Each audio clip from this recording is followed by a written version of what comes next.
Hey guys, Alex here.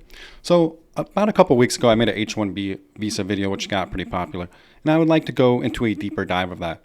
I'm going to explain to you exactly how companies have been using the H-1B visa, the corruption behind it, the original intent, the good intent that the H-1B visa was supposed to have before companies started taking massive advantage of it.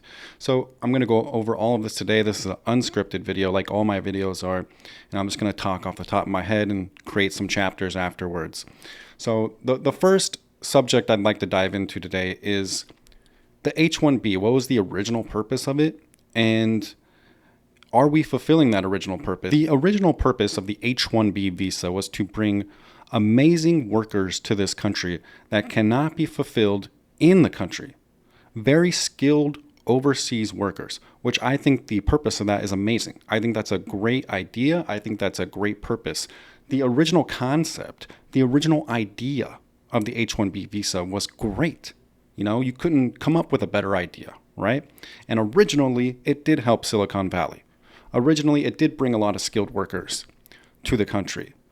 Workers we really needed, because there's intelligent people all over the world, not just America. There's so many amazing scientists and amazing engineers, in countries like China and, in Europe and all kinds of countries throughout the world, right? So many amazing scientists, so many amazing engineers, and, bringing them all here to this country, to America, and getting the best talent is amazing. I am 100% a supporter of the original idea behind the H-1B visa. Also, one of my favorite physicists, actually, one of my favorite physicists to watch online, maybe he won't like these comments I'm saying, but Michio Kaku, he agrees with this principle, right? He agrees with what I just said the past couple minutes of this video, right? However, he thinks it is still being used for this in majority. I don't know, he didn't exactly say a percentage, but his words kind of sounded like 70 to 90%, like it's still being used for good. It's still being used for this exact purpose. And I would massively disagree with him there. I agree with him on what he says, where the H-1B visa originally brought amazing scientists, amazing engineers, physicists, everything you could think of, amazing PhD students, etc. to this country. And it still does in some degree, of course. However, it is now being used for more corruption than anything. And he didn't really mention that. He only mentioned the positives of it. And I really disagree with him that it is still mostly being used for good when it is not. So let's get into this next chapter of this video. So how is the corruption happening? How are these companies corrupting the H-1B visa? How are they using it for their gain and manipulating workers and manipulating this visa to their benefit and not to the workers' benefit, and basically causing a huge downturn in the American economy for new grads trying to get jobs, American citizens trying to get jobs. So every year you have 85,000 more H-1B visas coming into the country, and most of those go to the tech industry. As I mentioned in my previous video, some go to healthcare, some go to other industries. Most of them go to the tech industry, a very large portion. So how are companies using this to their advantage? Well, I know people on the H-1B visa. I have friends on the H-1B visa. And what is happening to them is downright terrible, okay? Look, yes, it allows them in the country. It allows them in the United States of America, which is the land of opportunity, the land where you can possibly make the most money in the world. However, the people on the H-1B visa right now, like everyone on the H-1B visa, I won't say everyone, but a lot of people on the H-1B visa are basically being worked to the bone. So what a company does is, let's say a normal new grad, right, or somebody with a couple years experience, let's say Silicon Valley, right? Silicon Valley, the average software engineer salary starting is actually pretty high, right? It's like $140,000. Or at least like 130. It depends on the company. At FANG, it's like 170 starting. So it all depends on the company, but overall, like the Silicon Valley starting range is really high. Now, let's say it's 140 for a new grad in America. For someone on the H-1B visa, I believe it averages at about 122,000 starting. So you're saving 18,000 or so right there. But that's not where the big savings comes in. That's not the biggest corruption part of the H-1B visa, actually. The biggest part is they have you trapped. They absolutely have you trapped. You can't switch jobs, okay? They know that, and they take advantage of you. So while all the American citizens are working 40 hours a week, getting paid the same as the H-1B visa, or actually getting paid more than the H-1B visa, the person on the H-1B visa is not working 40 hours. They're probably working 60 to 70 hours a week. So they're getting worked to the bone. They have no say in it because they can lose their job, go back home, etc., and then they're screwed. They're left without anything, right? So they are treated as a slave. And it's terrible, okay? It is absolutely unjust labor, and companies are manipulating the H-1B visa workers like this, and it's downright disgusting, okay? And I would love to hear from some software engineers in the comments. You can post anonymously, okay? Because I don't want your company seeing your comment and taking action against you. But you can post in the comments saying like, yeah, my company, I've seen people on H-1B visas and they do the same thing in my company. It's gross, right? And I'm not saying this happens in every company. It doesn't happen in every company. I'd say it's most famous in like in between large and medium companies, like in between like that size range. But it does happen in large companies as well. So basically, you are working a ridiculous amount of hours. They treat you like crap, etc. And it's just terrible. So H-1B visa has been manipulated by these companies, a lot of them, and it's just negligent.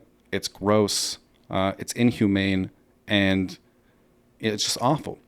And that's just the number one issue with the H-1B visa right now. The issue I explained in my last video is it's wreaking havoc on the American job economy. So let's get into that right now in the next chapter. So it is wreaking havoc on the US job market. So it's beneficial for these companies, right? They actually make more money. It's like they get 2 employees in one for even cheaper, right? Because as I said in the last chapter, these H-1B visas are working for what, $10,000 to $20,000 cheaper salary starting off, and they're working 50% or 100% more hours. So it's like they get 2 employees in one for even cheaper than 1 employee, and it's just downright terrible. So the H-1B visa, let's say it increases 85,000 every year because you have 85,000 initial applicants coming in, and then you have all the renewals. So it's not like it's just 85,000. I think it's up to like 800,000, maybe even 900,000. I feel like the number is not actually accurate. I probably feel like it is really close to 900,000 workers. So it's becoming it's starting to become a pretty big percentage of the total tech workers. And every year it takes up more of that percentage. And then you have the outsourcing, which is even more of a problem. Companies are outsourcing more and more, especially if they're trying to do a private equity buyout. Like if they're just trying to they don't really care much about their own company. They're just trying to get a private equity buyout. And when companies do that, they just try to outsource a lot of their work and they try to save money, pinch a penny any way they can because they're just searching for that private equity buyout in within 5 years or whatever. So, and you could tell by their work that it's really sloppy because it's all outsourced. And I'm not saying all outsourcing is bad, but when a company outsources, usually they're not going to some high tech, amazing firm because that would defeat the purpose of outsourcing. So they choose this cheap, outsourcing and get terrible quality work, etc. So overall, the job market in the tech industry right now it's been bad for quite a few years. It's been bad for 4 years now at least. And it hasn't been great for probably 6 years. So I think that is going to change. You see an H-1B visa, it's $100,000 a year now. They have to pay $100,000 per employee. And I don't think that's worth it because most companies are doing the H-1B visa to save money. Not most of them are not doing it to get that skilled worker. I think less than 5% of companies are doing it for that reason. Let's be real, okay? If you sit here and tell me most companies are doing it to get that skilled worker and not to save money, you're lying to me, Okay? Don't gaslight people. Don't gaslight me. Okay? 95+% of companies are doing it to save a ton of money and make sure they can work that worker to the bone because they're on salary and they're basically a slave. They have to work 60 to 80 hours a week compared to their 40-hour US citizen counterparts and get paid the same. And they have no choice because they can't lose that job. So right now, a lot of the tech industry in America, these new grads with computer science bachelor degrees and even people with master's degrees, they cannot find a job if they have less than 3 years experience. If they have less than 3 years of experience, they're getting outcompeted by these H-1B visas and by outsourcing. And it's wreaking havoc on the job market. And I'm in complete favor of the H-1B visa crackdown. Like I said, I am completely in favor of the original sole purpose of the H-1B visa. Take skilled workers from all over the world. However, companies have been taking advantage of it for years and are not using it for that purpose anymore. You're getting basically at 1,300 applicants for new grad software engineer jobs, 1,300 applicants, okay? And they're going to go with whoever is going to work the absolute cheapest and whoever will work the most hours. A lot of times that will be an H-1B visa or something along those lines, right?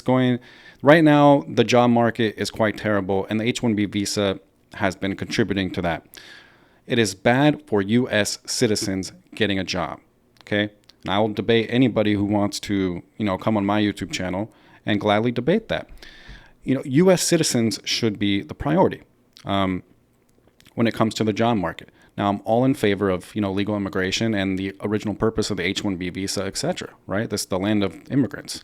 Everyone's an immigrant. I'm an immigrant. My family comes from Europe, right? Everyone is an immigrant, okay? So, however, if U.S. citizens cannot get a job, all right, that is something that needs to be corrected. And one of the ways we do correct that is to put more stricter guidelines on the H-1B visa because all the companies are using it for corruption, okay?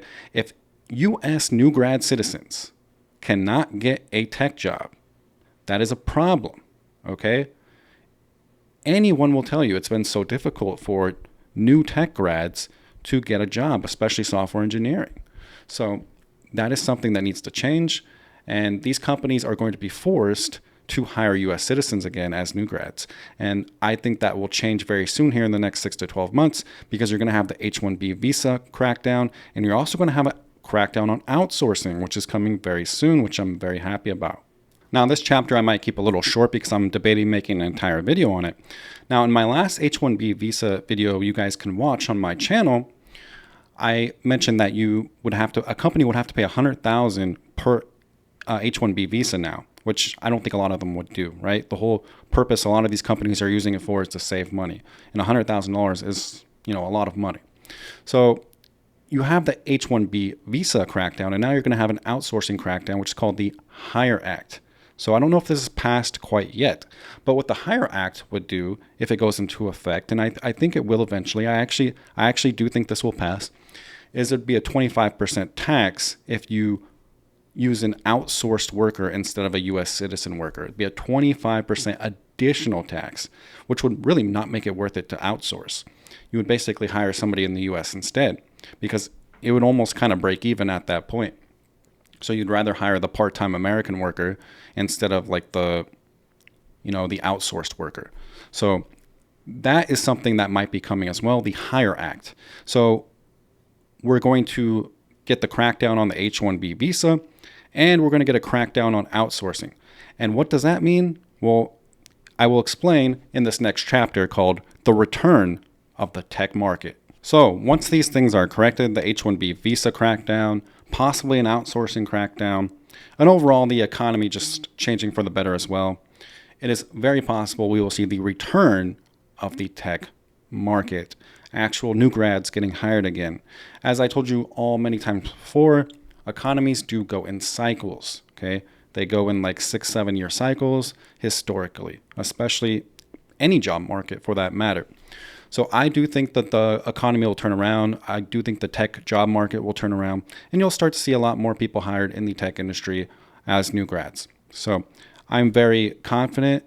I can never guarantee anything, obviously. All we can do is try hard and keep on trucking. And I believe in all of you. All of you that have never had your first job, I believe in all of you to get that first job. Keep applying, practice leak code, practice coding interviews, craft good cover letters, craft a personal cover letter for every job, which I know is a pain in the butt, but just do it. Have a really good minimal resume. Make your own personal website, firstname, There's a lot of steps you need to do, right? But you want to stand out from the crowd. So just if you put in that effort, I'm very confident you'll get a job if you put in that effort. Also, limit your phone usage every day. I think that's everyone's biggest hamper is they're on their phone way too much. If you're on your phone 5 hours a day, it's too much. If you're out there TikToking, limit it. You shouldn't be on your phone more than 2 hours a day. I am one to talk. I still sometimes have an issue some days, but overall, I would highly recommend to not get too lost in your phone, not too lost in all of that, and focus on getting your first job, focus on getting into the tech industry. And I would love to hear your guys' thoughts in the comments. One of the reasons I made this video is to hear all of your thoughts. On my H-1B Visa video, I thought it was going to be a controversial video, and surprisingly, it wasn't. I feel like 93 to 95% of the comments were actually really positive. It actually received a 98% like ratio. I mean, most of my videos receive a 99% like ratio. But on a controversial video like that, I was expecting like 94, 95%. So I was pleasantly surprised. So that is because a lot of my audience is America. I think probably like 90 to 96% of my audience is from the United States. And, United States citizens, getting jobs first is something a lot of people can get behind, something a lot of you agree with, right? You can agree with the H-1B visa and the original purpose of the H-1B visa, and some companies still using it for that purpose to bring in very skilled workers that, the most skilled workers all over the world. I think that's a great thing, okay? There's a lot of companies, and most companies are not using it for that purpose anymore. They are using it to make more money. They are using it to manipulate workers. They are using it to get cheap labor, okay? And if you try to say otherwise, that companies are not doing that, you are gaslighting, okay? They're absolutely doing that. It's corruption. It's all about money. Everything's about money in life, unfortunately. I wish life wasn't like that, but it is what it is. And you start to learn that in, your early, mid-20s, you start to learn that, and you learn it more and more as you get older. And by the time you're in your 30s, mid-30s, you realize almost every decision is based off money, especially for a company, especially for everyday people. Just what makes the world go round, unfortunately. So I wish it wasn't like that. I would love a society thousands and thousands of years from now where somehow there's no money, right? I don't know how the economy would function. I don't know how society would function, but that would be nice, right? I'm not trying to turn this video into something else, but money is the root of all evil. We all need it. We all desire it. We all like it. But, let's weed out all the corruption regarding it. That's my thoughts. Please leave your comment down below. And if you could like the video and subscribe, that would mean the world to me as well. So thank you guys so much. This is Alex signing out.